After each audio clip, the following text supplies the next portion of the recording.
Hey guys, Brian Henney here, and both the Democrats and the Republicans had their primary elections in the state of New York yesterday, so let's take a look at the results. Alright, so as you can see on the Republican side, Donald Trump did as expected and won by a landslide, winning over 60% of the vote.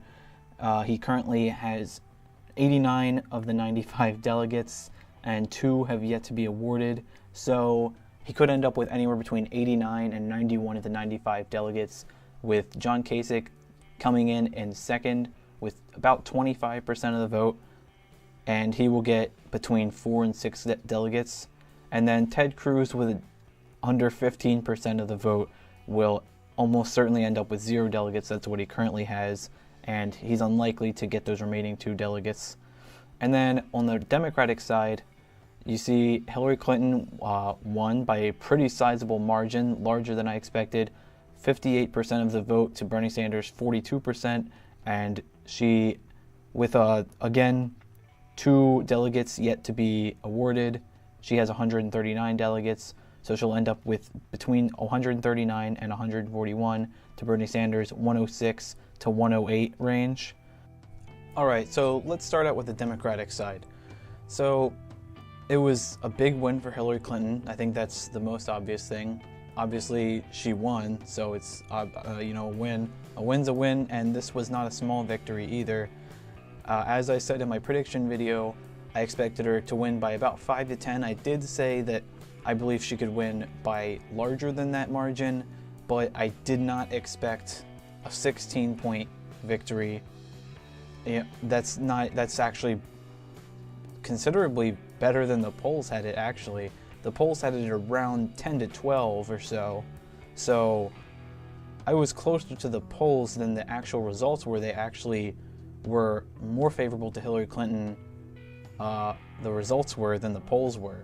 So it's a bit surprising, and I have some theories on why that could be. I'm not going to get into all of that.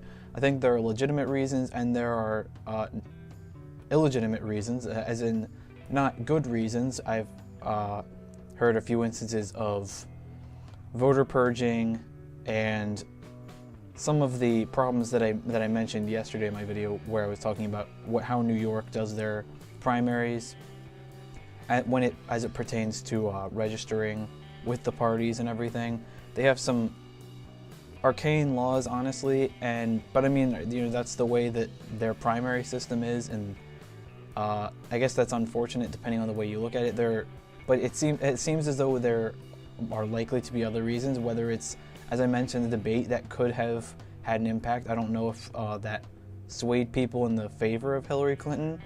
It's not common for people to jump onto the Hillary Clinton bandwagon. It's more common for them to resonate more with Bernie Sanders' message, because people generally know who Hillary Clinton is, and especially when you factor in her high unfavorables and low trustworthiness among people, there aren't a lot of people who are joining the Hillary Clinton camp.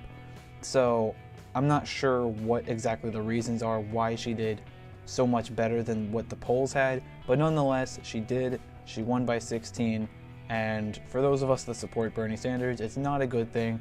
However, I'm not going to sit here and say that this race is over, as a lot of people, I assume, are probably going to. I haven't really been paying attention to what the mainstream media outlets like CNN have been saying too much, but I imagine, knowing them, that they're probably saying that the race is basically over and questioning whether Bernie Sanders should get out of the race and everything. That's not going to happen. I think most people know that he's not going to. Whether people are questioning it or not, he's going to stay in it, even if it's unlikely that he's going to win. So, despite this loss, Bernie Sanders is going to stay in it, and he still has a chance. It certainly did not get any easier after yesterday, but it still exists, and certainly he has a much better chance than anyone on the Republican side outside of Donald Trump. That's what I want to get to now, because this was as big a win as it was for Hillary Clinton. It may have been an even bigger win for Donald Trump, because he got about 90 of the 95 delegates in the state of New York, and that's not because he won by 90% or anything. It's because it's a winner-take-most state, as I said yesterday. So that means that when you combine the fact that it's winner-take-most and that he won by a lot, it combines to him getting 90 of the 95 delegates. So it was a huge win, and it gets him that much closer to the nomination. And I mean, someone's going to need to step on the Republican side if they want to keep Donald Trump from getting the nomination. Because the thing about it is I would think most people understand now that we all know that John Kasich can't win it. He mathematically, literally cannot win it outright without going to a contested convention. He cannot win it before then. And in Ted Cruz's case, I said yesterday that he has to win over 80% of the remaining delegates. Well, actually now, after New York, since he won 0, he now has to win over 90% of the remaining delegates, which basically means he has to win every single state going forward. Because, I mean, fortunately for him, some of those states are winner-take-all states. In fact, a number of them are. Pennsylvania's winner-take-all, California's winner-take-all. So that could benefit him if he manages to win them. However, the polling does not bode well for him. In fact, I'm pretty sure out of all the states that we have polling data on, that we have elections coming up for those states, I don't think Ted Cruz is winning in any of them, and I don't think he's even close in really any of them. Pennsylvania, he's pretty far behind. California, he's pretty far behind. He's really far behind in New Jersey and Connecticut and Delaware. He's pretty far behind in Maryland. Basically, he's unlikely to win really any states.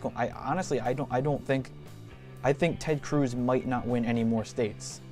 Donald Trump could sweep the rest of the election and thus propelling him to the Republican nomination. So, as I said yesterday, I think Donald Trump is going to be the Republican nominee.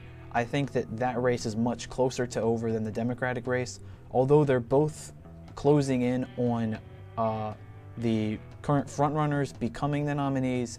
I definitely think the Republican side is much closer to over than the Democratic side, because Bernie Sanders is competitive in Pennsylvania, he's competitive in California, he's competitive in a number of states going forward, New Jersey, Connecticut, a number of different states. Ted Cruz is not. And especially on the Republican side, considering their winner-take-all. Now, the unfortunate thing about no winner-take-all states for the Democratic side for Bernie Sanders is that means he can't get a massive lead in delegates from one state. Like, if California was winner-take-all and he won California, he'd get over 500 delegates, which would make a huge difference. But it's not winner-take-all. There's not winner-take-all on the Democratic side. So that has its benefits and its negative aspects for both campaigns on the Democratic side, as well as positives and negatives on the Republican side. Although for Donald Trump, it seems to be pretty positive because he's likely to win those large states with winner-take-all. So, yeah, that's basically an overview, a recap of yesterday's New York primary and how it affects the race going forward. I've said before, there's probably going to be people saying, this person should get out or that person should get out. I don't expect anyone to be dropping out of the race anytime soon on the Republican side, unless Donald Trump can lock up the nomination. Even though I think he's going to get the nomination, it's not going to be like in the next few days, and I don't think it'll be on next Tuesday when those states vote. I think it'll probably be once California votes, and he'll probably win that. I think he's going to be the nominee, but it's not like over now. It's just that seems to be the likely path going forward. And then on the Democratic side, Bernie Sanders isn't going to drop out because he's not going to concede the race. And I think he wants to go to the convention. I think he wants to make a speech at the convention if he's not the nominee. So I think on both sides, and like Trump and Cruz, Kasich and Cruz rather.